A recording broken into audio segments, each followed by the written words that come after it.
ఇప్పుడే జీ5 app download చేయండి. చూడండి మీ ఫేవరెట్ టీవీ షోస్ ఎప్పుడైనా ఎక్కడైనా. అర్జున్, నిన్ను కాపాడి నాకు పుత్రశోకం తప్పించింది ఈ అమ్మాయే నాన్నా.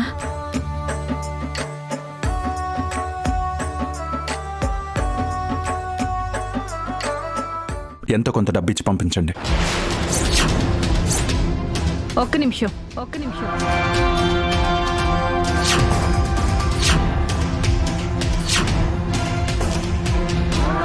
డబ్బిచ్చి ఇప్పుడు నా నుంచి ఏం కొనాలనుకుంటున్నారు? డబ్బులిచ్చి మీ ప్రాణం కొనాలనుకుంటున్నారా? మీ అమ్మగారితో మీకున్న పాసం కొనాలనుకుంటున్నారా?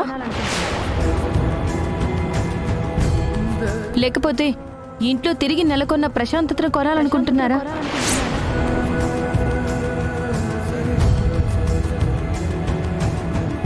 డబ్బిచ్చి మీ గొప్పతనాన్ని చూపాలనుకుంటున్నారా?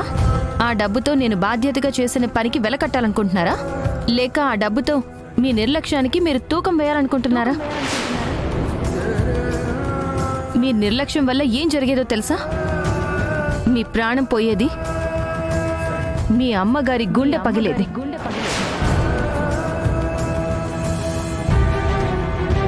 మిమ్మల్ని నమ్ముకున్న వాళ్ళ జీవితాలు బుగ్గిపాలయ్యేవి.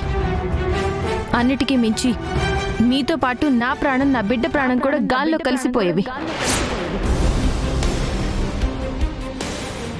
మీ నిర్లక్ష్యం ఖరీదు ఇప్పుడు మీకు అర్థం అవుతుందా? మీ నిర్లక్ష్యానికి తూకం వెయ్యాలి అంటే ఈ ఆస్తి మొత్తం వేసినా సరిపోదని ఇప్పుడు అర్థం అవుతుందా? ప్రతి పనిని డబ్బుతో కొనాలి అనుకోవడం కాదు, ప్రతి క్షణాన్ని బాధ్యతతో కాపాడుకోవడం నేర్చుకోండి.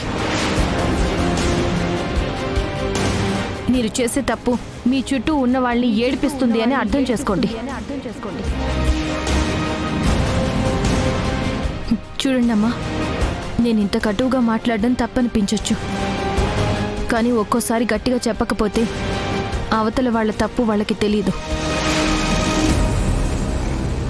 అందుకే కాస్త బాధ్యతగా మందలించాల్సి వచ్చింది. నేను తప్పు చేశాననిపిస్తే నన్ను క్షమించండి.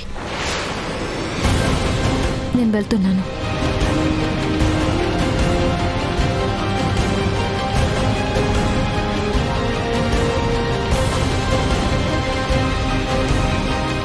ఒక్క నిమిషం.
నువ్వు చెప్పింది నిజం.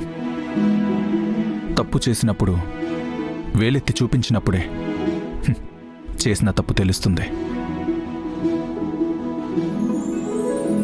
నేనెంత పెద్ద తప్పు చేశానో నాకు అర్థమైంది. ఈ మందు వల్ల నేనెంత దిగజారిపోయానో కూడా నాకు పూర్తిగా తెలిసొచ్చింది. అందుకే ఇక నుంచి ఈ మందు తాగకూడదని నిర్ణయం తీసుకున్నాను.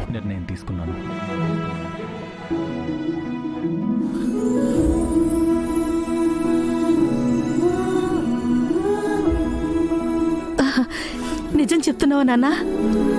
అవునమ్మా, మందు మానేస్తున్నాను.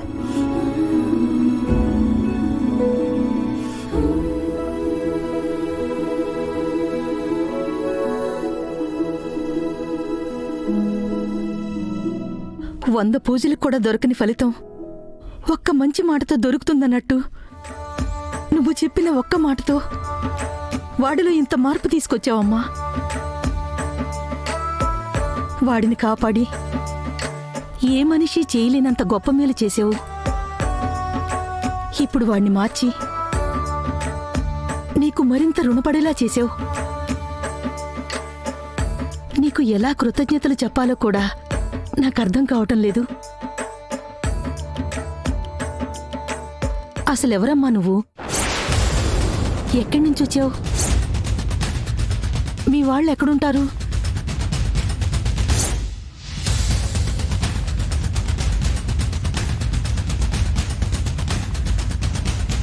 చెప్పమ్మా, అసలెవరు నువ్వు?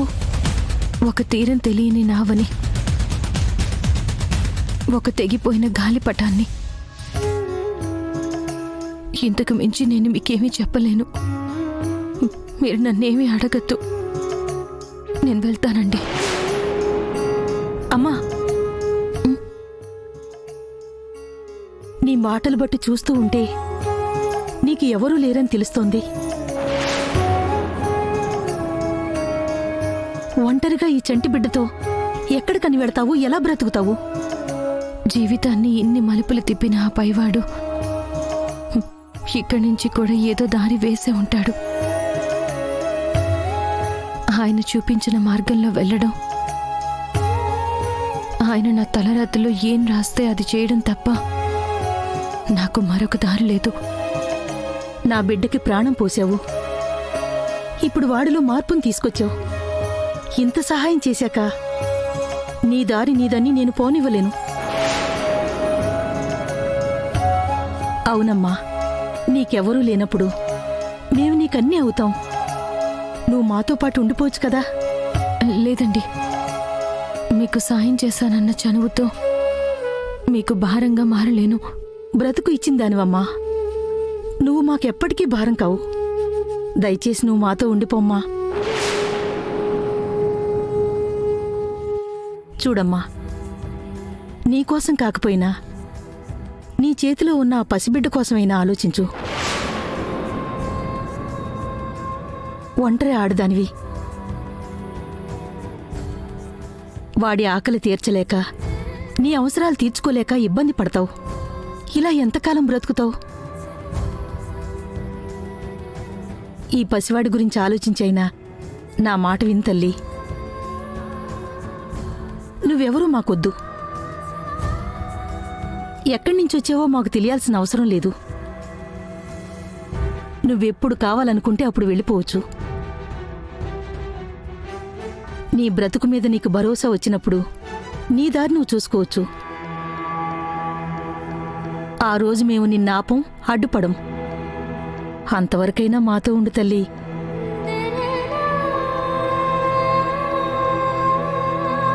అమ్మగారు ఇప్పటి వరకు ఎవరి గురించి ఇంతగా పాకులాడింది లేదు, ఇంతగా ప్రాధేయపడింది లేదు. ఆమె 10 మెట్లు దిగొచ్చింది. నీ ముందు చేతులు చాచి అడుగుతోందమ్మా. నువ్వు ఒక్క మెట్టు దిగలేవా అమ్మా?